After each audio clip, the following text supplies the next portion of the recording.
ఇవాళ మనం మాట్లాడబోతున్నాం ఐన్ ర్యాండ్ గురించి. ఐన్ ర్యాండ్ అంటే ఆవిడ 20వ శతాబ్దపు one of the biggest philosophers అనే విషయం తెలిసిందే. అయితే రామ్ గోపాల్ వర్మ గారి ద్వారా ఆవిడ మరింతగా పాపులర్ అయిన మాట కూడా వాస్తవం. ఎందుకంటే రామ్ గోపాల్ వర్మ గారు ఐన్ ర్యాండ్కి దాదాపు శిష్యుడు, భక్తుడని కూడా చెప్పచ్చు. ఎన్నో సందర్భాల్లో ఆవిడని కోట్ చేస్తూ ఆయన ఆలోచనలు ఎలా ఆవిడ వల్ల ప్రభావితం అయ్యాయో చెప్పుకొచ్చారు. ఇవాళ ఐన్ ర్యాండ్ గురించి మాట్లాడబోతున్నాం రామ్ గోపాల్ వర్మ గారితో. ఇవాళ ఐన్ ర్యాండ్ గురించి మాట్లాడుతున్నాం రామ్ గోపాల్ వర్మ గారితో. ఇలాంటి కరెక్ట్గా ఉంటుందేమో.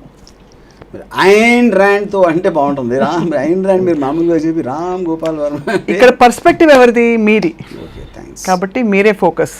Yes. Why do you like Ayn Rand so much, making all the other women jealous? Like, thanks.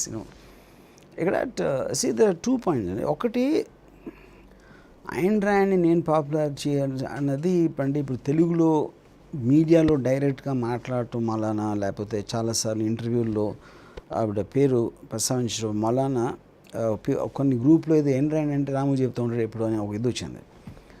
But తన పాపులారిటీకి ఒక ఎగ్జాంపుల్ ఇస్తాను మీకు. Today I am talking about, 3 years back there was a survey done in America, most popular book ever in the history of printing start అయినప్పటి నుంచి ఇంతవరకు most popular book in the world అని ఒక survey పెడితే Ayn Rand రాసిన atlas షరక్డ్ second వచ్చింది. First was Bible.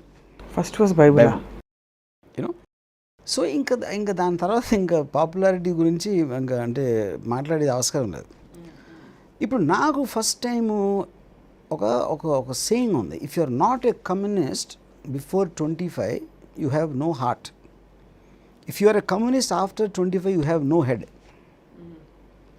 అంటే emotion తోటి, ఒక కోపంతో, ఒక ఇంజస్టిస్తో ఫీలింగ్ తోటి డబ్బున్న వాళ్ళని ఎదిరించాలా, లేకపోతే ఎవరో మన సమాజంలో మన ప్లేస్ కోసం మనం పోరాడాలనేది ఒక హార్ట్లోంచి వచ్చే ఎమోషన్. 25 తర్వాత ప్రాక్టికల్ ఇష్యూస్ తెలుస్తాయి, అసలు ఏంటి సొసైటీ ఎట్లా నడుస్తుంది తెలుస్తుంది, మనకున్న లిమిటేషన్స్ తెలుస్తాయి. అవన్నీ వచ్చినప్పుడు మీరు బ్రెయిన్తో ఆలోచిస్తారు కాబట్టి you can't be a communist anymore అని ఒక ఇది అనమాట. Yeah, where the rational logical mind comes the emotions will stop. In the context I am saying. So I was heavily influenced by communism. I read the Das Kapital, I read the Communist Manifesto, and ఆ టైంలో నేను లాల్చీని కూడా అంటే communist లాల్చీలు వేసుకుంటారని ఎందుకు ఉండేది. I don't know who told me that. నిజమా?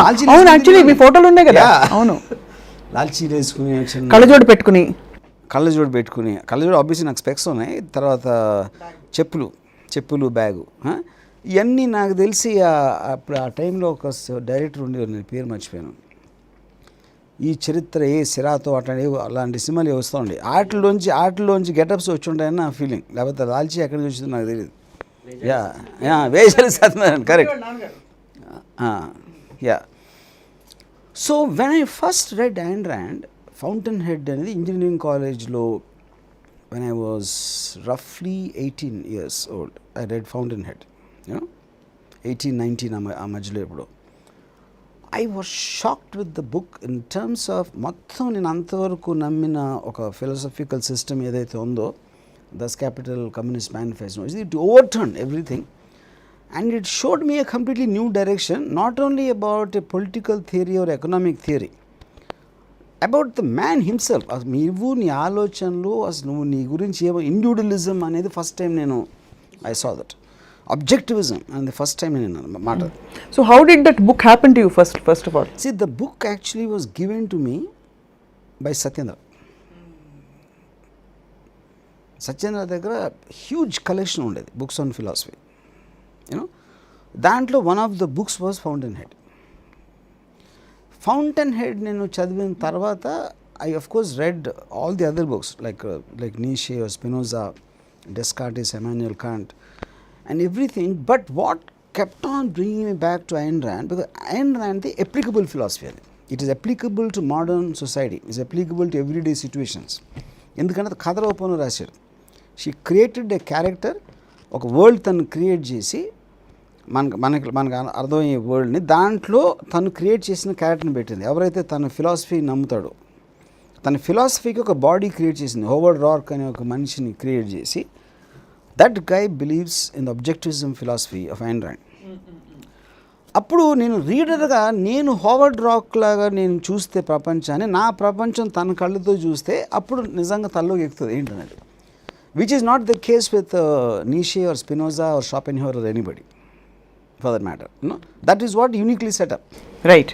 అంటే she could sell her philosophy, which is the reason ఆ మిగతా నేను చెప్పిన బుక్స్ ఏది కూడా దాంట్లో థౌజండ్స్లో కూడా ఉండదు, దాని సేల్స్ మిలియన్స్లో ఐన్ ర్యాండ్ ఉండడానికి మెయిన్ కారణం అది. Applicable philosophy. Applicable and the way she packaged it. Yeah. For more updates, like, comment, subscribe to our channel.